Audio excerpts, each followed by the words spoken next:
smiling at me. Nothing but blue skies. And I see blue birds singing a song. Nothing but blue skies all day long. Never saw the sun shining so bright. Never saw things going so right. Noticing the days hurrying by. When you're in love, my lips wide open.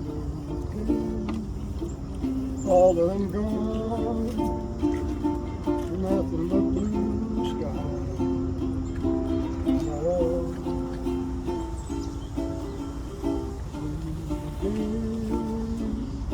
All of them gone. Nothing but blue skies. From now on.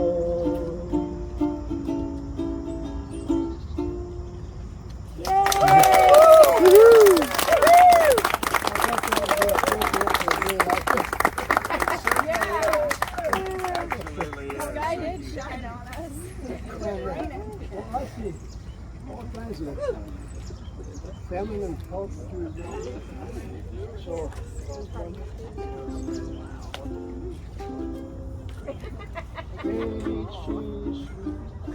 see it coming down the street. Now I ask you very confidentially, ain't she sweet? Ain't she nice? Look her over once or twice. Now I ask you very confidentially, ain't she nice? Just past the night in her direction. Oh me, oh my, ain't that perfection? I repeat, that leads to the fantasy. Now I ask you very confidentially, ain't she sweet? Oh me, oh my, ain't that perfection? Oh me, oh my, ain't that perfection? I repeat, don't you think she's proud of me? Now I ask you very confidentially, ain't she sweet? Ain't she sweet?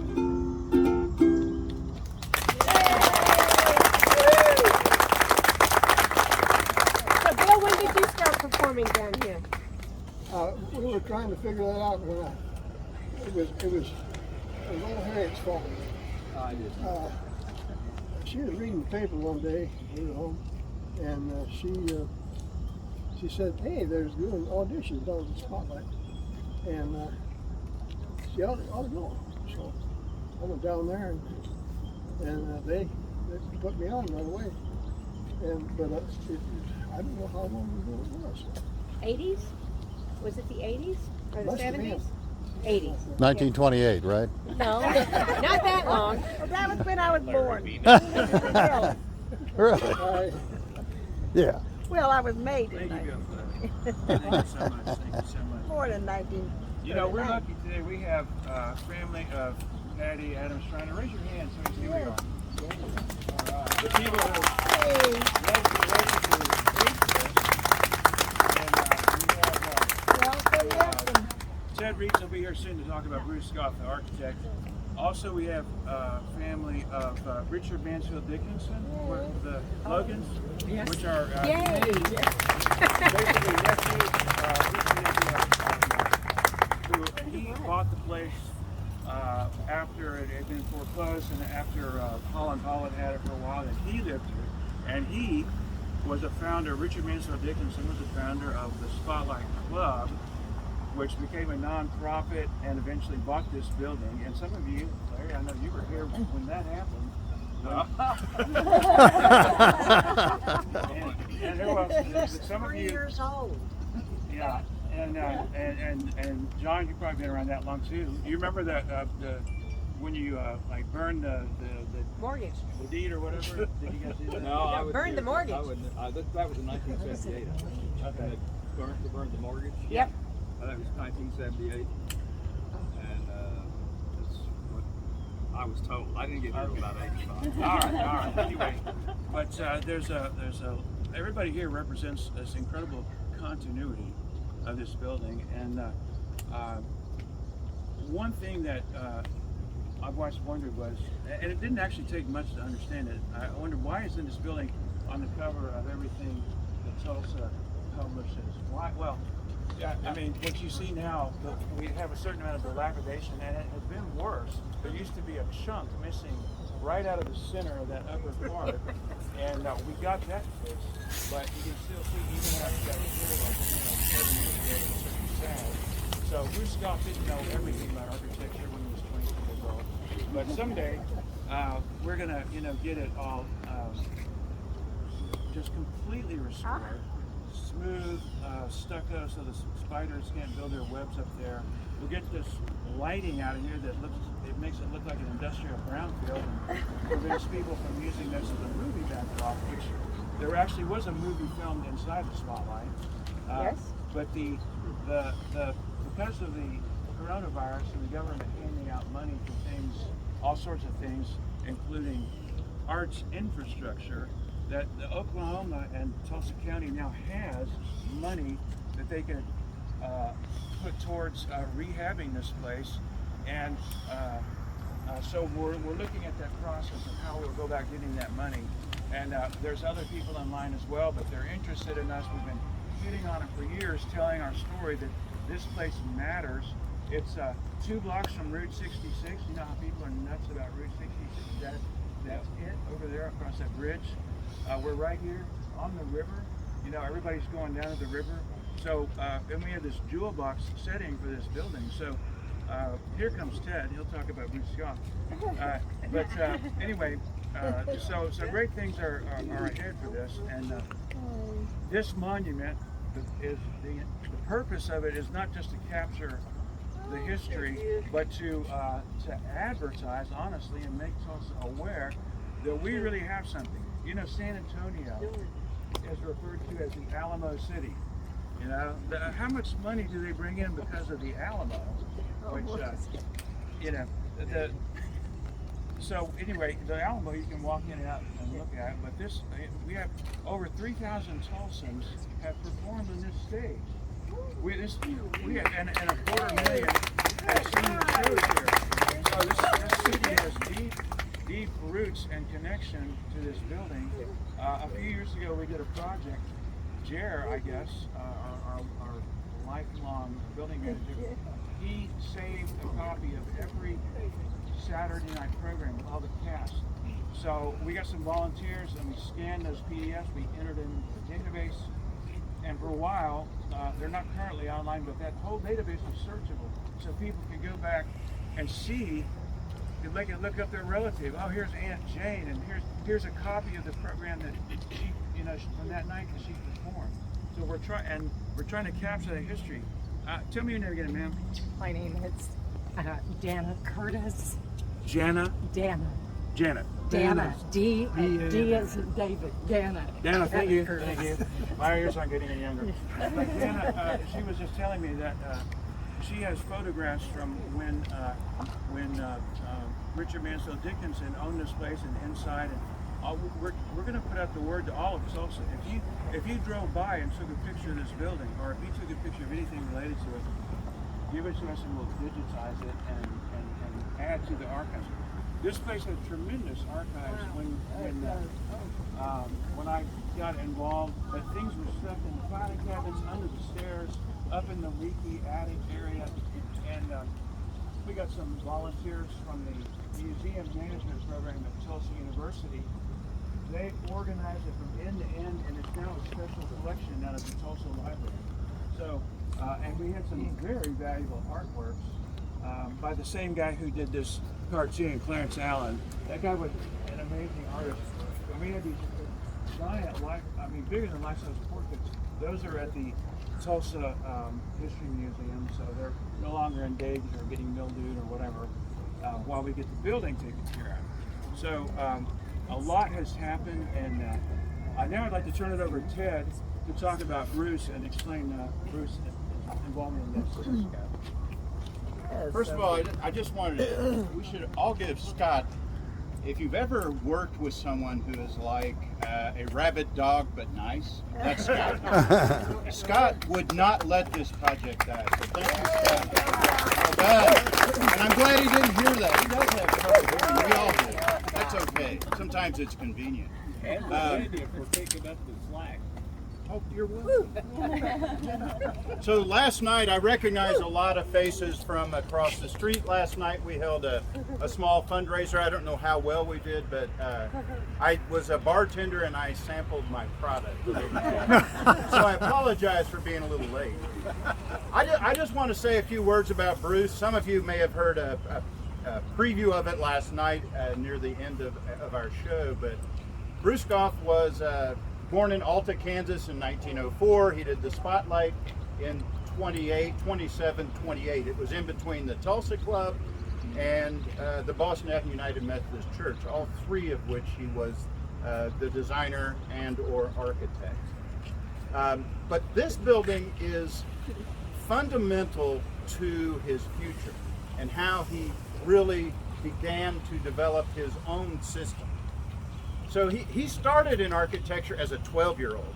His dad was pretty much a leak in the payroll. That's the kindest thing I'll say of him.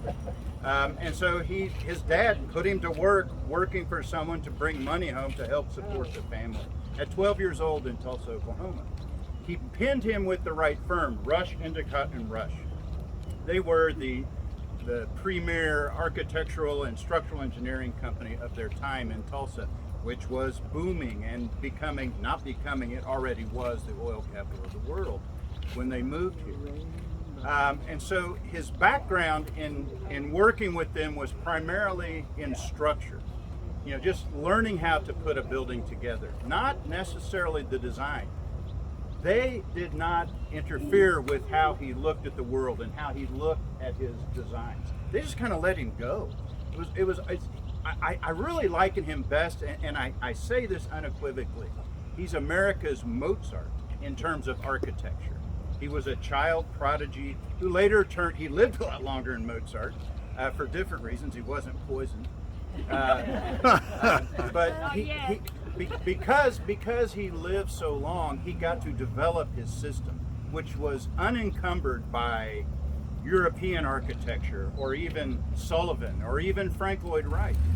And so his system, which he began here, was drawing out of the client, in this case, Patty Adams Schreiner. Did I get that right? I got it wrong last night. That was a little late in the evening. He drew out of Patty what she wanted, not what he was to impose upon her. And so this is what he came up with, which is loosely a combination of international style and Art Deco. I mean, how many people at 24 years old would have come up with a round window with notes on it, and then essentially tumbling piano keys coming down to reinforce the center in almost a Beaux-Arts manner? It's a very symmetrical building. But then when you look back at the house, it's almost like Bauhaus, no pun intended. It's very German in its simple modern lines. So this is what he drew out of his client.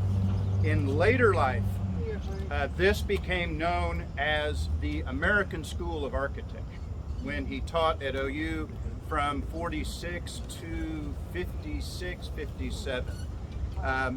He taught his students that same principle. And I was lucky enough not to study on here. I'm not that old. Some of you are. But I was lucky enough to have that tradition taught to me as well. And that is American. We don't start with Europe. We don't start with Asian architecture. We start with ourselves. Because in America, we can do whatever we want, you know? And so that is what this building does. This represented the beginning of his break from, I'll just call it traditional architectural manner, and into this new world of discovery and the American School of Architecture. And thank God for Patty Adams Schreiner for turning him loose, believing in him. I'm sure it went over budget. She only lasted a few years in here, but thank you for the spotlight, for continuing to honor this Tulsa treasure. Because I'll reiterate what Scott said and what I said last night. Without this, there is no Tulsa. You know, George Kaiser, our current Tulsa legacy supporter, you know, Wade Phillips, a whole lineage of how you give back to your community. He said to me that there are not a whole lot of things that are world class in our city, but he wants to make it a world class city so he can get bright minds to move here. He's got a big program which Tulsa Foundation gives tours of to get these people from other places to move here. But what do we have? In his opinion, we have a built environment that is bar none. I mean, we have a collection of remarkable buildings here, and this one stands out. So let's thank Bruce Goff. And you all have a good weekend. Brad, thank you. Why don't you come up, you say something, and Barbara, come up here and talk about that. Or talk about your family, whatever you want. Yeah, introduce your family for us. How about all the various advocates and walkers gather around up here?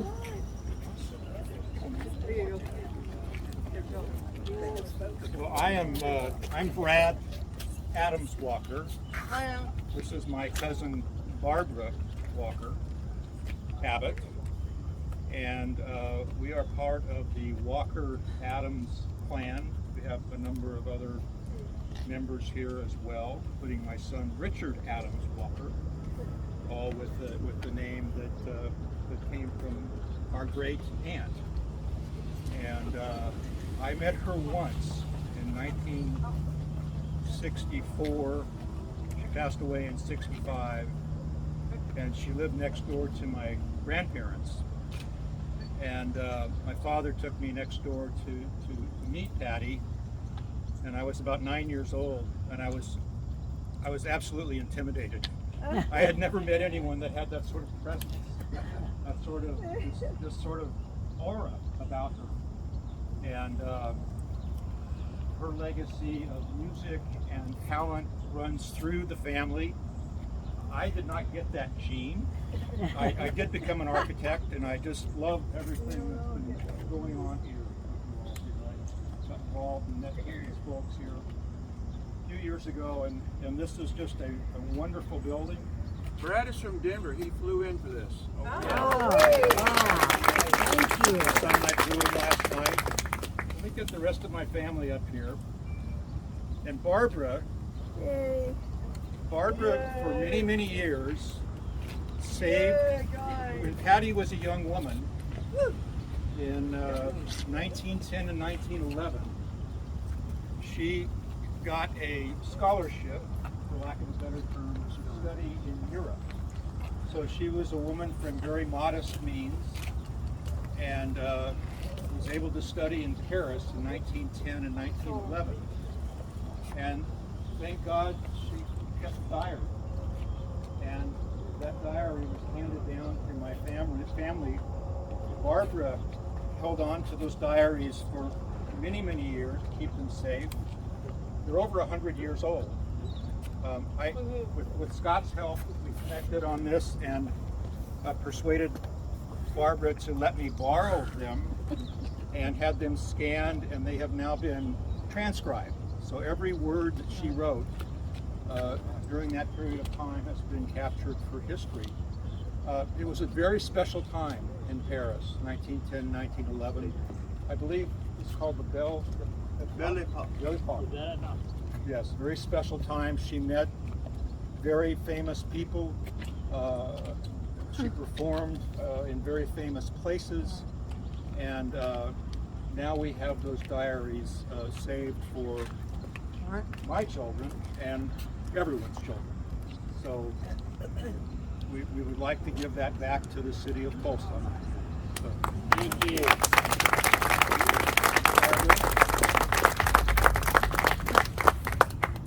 I had the honor of studying with her from the time I was 6 until I was 18. said I would never be a piano teacher.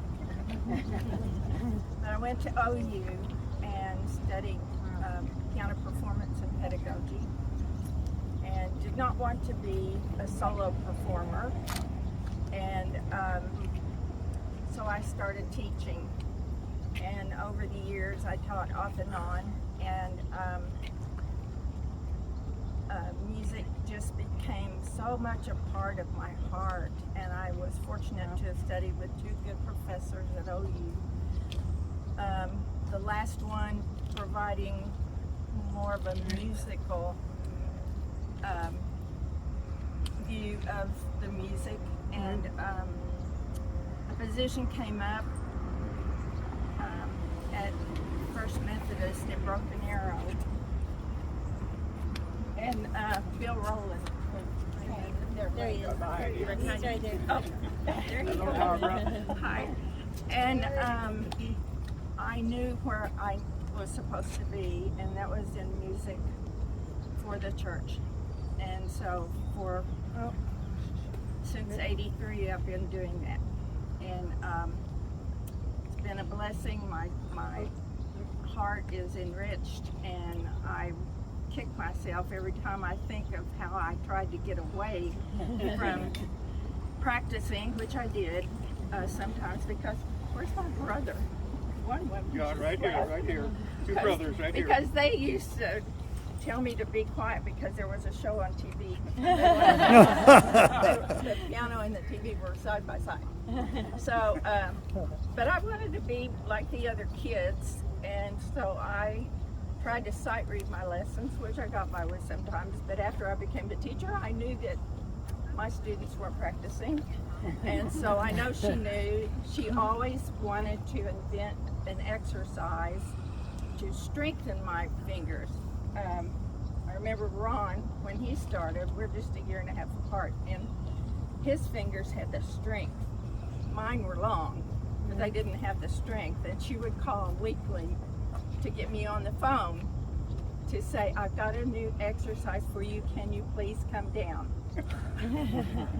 Well, anyway, I'm just so blessed to have studied with her and to have gone through the diaries and just felt in some places a parallel. Some of the music that she got new in Paris was some that she gave me to do in high school, like Fantasy Impromptu, and that was her go-to piece. But we both kind of drifted out of not playing that anymore. And anyway, my life is blessed to have been with her, and I wish I had gone to her house for those exercises. Thank you. One of the challenges of building this monument is that this stone, it came from Sri Lanka. There's only a few places in the world that have stone that can be lasered like this. So Benchmark Monument ordered this for us, and they had an app that showed like where the boat was that was bringing this to America. It's really amazing. But it's very, very hard. And when we got it, they said, you can't drill this. It'll shatter it. The other granite is softer. So that really had us stumped for a while. We finally did get it drilled by a specialty company, and Larry Cochran's got the video. He's going to put a video on YouTube eventually, the whole process of building this. But we did get 3 bolt holes drilled in this, and I saved the little the core. And I want to give this a Barbara because it is so hard, and this to me represents the character of Patty Adams Schreiner, who did what she did in 1910. A young lady who traveled all over bravely, who had this surpassing talent that always raised her above everybody else. And she overcame so many obstacles, and she had obstacles to the end of her life, but she kept on overcoming. Her legacy is not just this building, but her nieces and nephews who went on to musical careers. And the thing about Patty that I want Tulsa to appreciate, I used to be a reporter, and I covered the Clyburn Competition, something that happens every 4 years for young pianists. And Van Clyburn, of course, was famous for his Cold War victory in a competition in Moscow. And I interviewed one of the judges who made a really big deal about who her teacher had been and her teacher's teacher and so forth. Well, everybody who had lessons from Patty or one of her students, like Elwyn Ratliff, who was very prominent in this town, or Dale Roller, or on and on, they can trace through Patty their instruction lineage back to Mendelssohn and Beethoven, literally. So, I mean, that is a big deal. That is a big deal. All right, let's get it. I want to have. May I say something Yes, about go ahead. this? Go ahead. I was just amazed when you held this up, because one of the things she had her teachers do was to get a gas pipe that was as long as your fingers would allow, and you did an exercise like this to strengthen. And so all of us had to go get a gas pipe. And this, while it's small and doesn't look like a gas pipe, it's just a replica of that. And I'm so thankful for this. That's really. And I have friends who studied with her, and they're in Cleveland, but they didn't want to get out of bed. So, but anyway. All right, thank you. We all have these.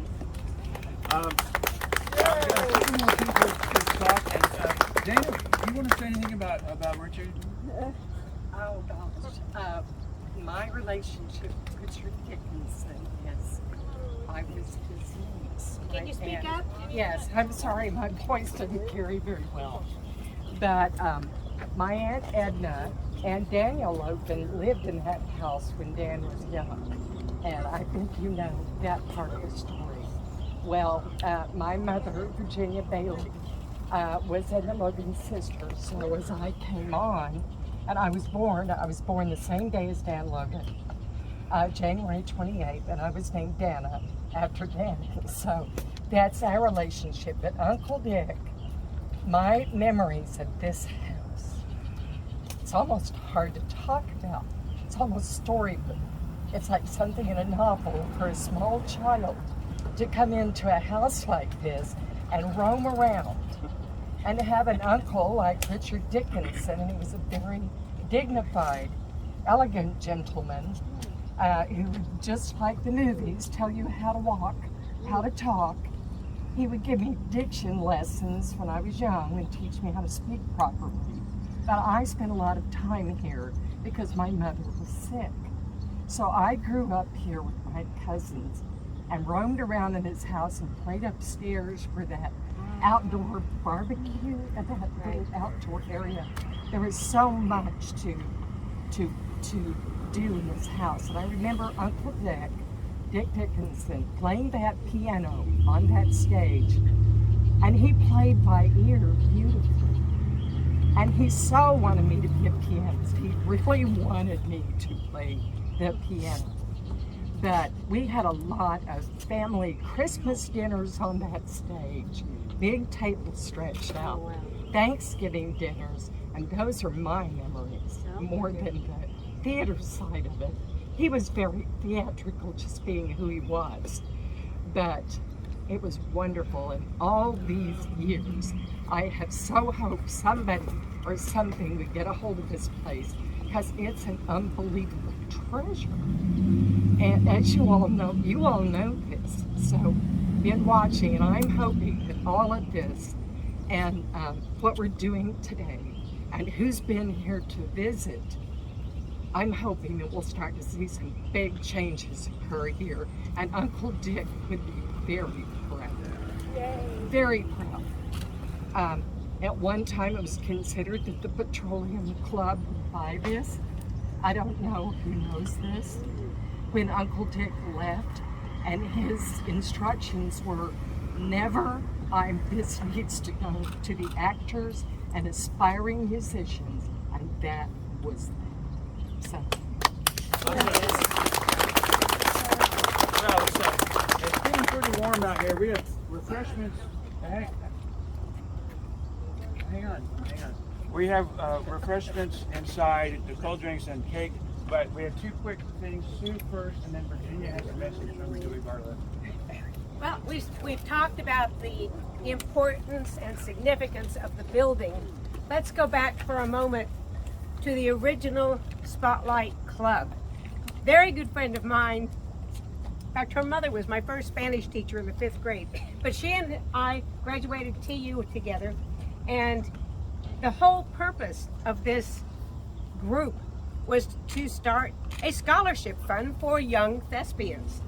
And Lucille Lyons and her husband, Charles?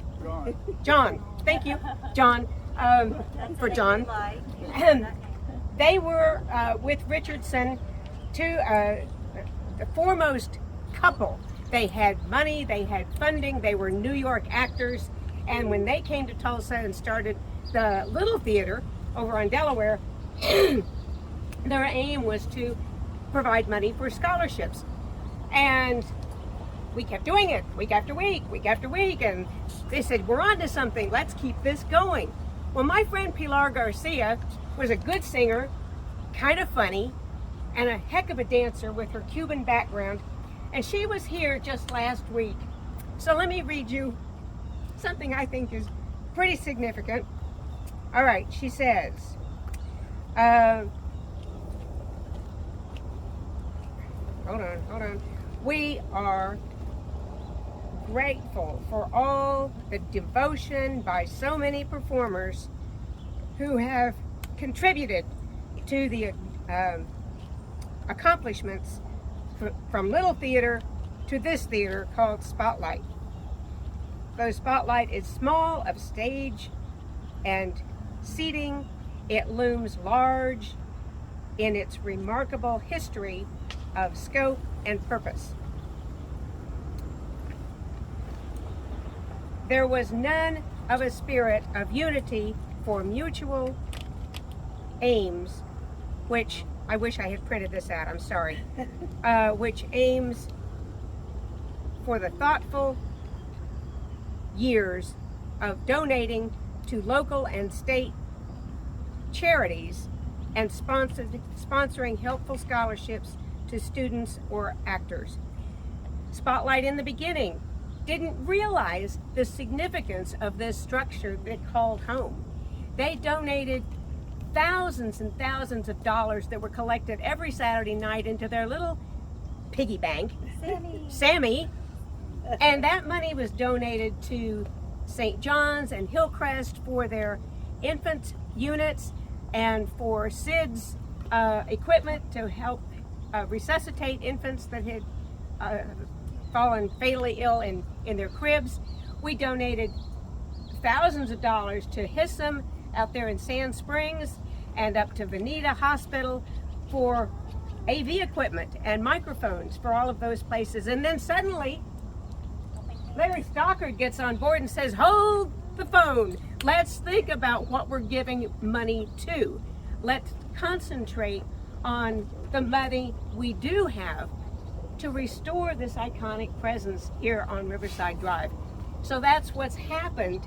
And Pilar, she was in town by accident to see family. When I brought her down here last week, she was over the moon. One of the things she was over the moon about was seeing Jer Unkefer, Mr. Spotlight himself. So let's don't forget Jer and his family. There's one more little piece that I want to mention, which kind of ties together the history of the building and the history of this theater, and that is the tunnel. Those of you present almost inclusively know about the tunnel. There was no way to get from one side of the stage to the other without going around that wonderful patio presence that Goff initiated for this building. So we said, well, okay, it's raining, it's snowing, whatever. We need to get actors to the other side of the stage. Well, we've got part of a basement. Let's finish it. So it was Jer Unkefer and Lee Louder. When Jer was still in high school, Lee Louder, she lived down a block or two here on Riverside Drive, and she and her 5 children on weekdays, summer days, afternoons, they came down here shovel by shovel, wheelbarrow by wheelbarrow, up a tiny little 2x4 ramp, up the back stairs and out to the driveway to build that tunnel so that we could get those stage entrances. So let's don't forget the Uncapers and the Louders. They were significant. I would read the rest of this, but it's lengthy and she is a bit wordy. But we love Pilar, we love all the wonderful Olio acts we have. And thank you, Tulsa. All right. Final word, and then we'll go inside. Dewey Bartlett, a former mayor, performed here, and he sent us, he's out of town, but he sent us a little message that Virginia will read for us. It was really short. From Dewey Bartlett, our mayor, Tulsa mayor. It's a great honor for me to be part of the Spotlight Monument. One thing that I have learned by playing my harmonica is that playing with a talented band made me sound so much better than I deserve. But I can tell you he's too modest. We could say the same thing about him. This monument and the Spotlight Theater are great examples for us. My sincere thanks for including me, Mayor Dewey Bartlett. Right. Okay, let's head inside. And by the way, there's souvenir programs lying near the cake, so help yourself. Oh, oh, yes. Why didn't you bring your camera?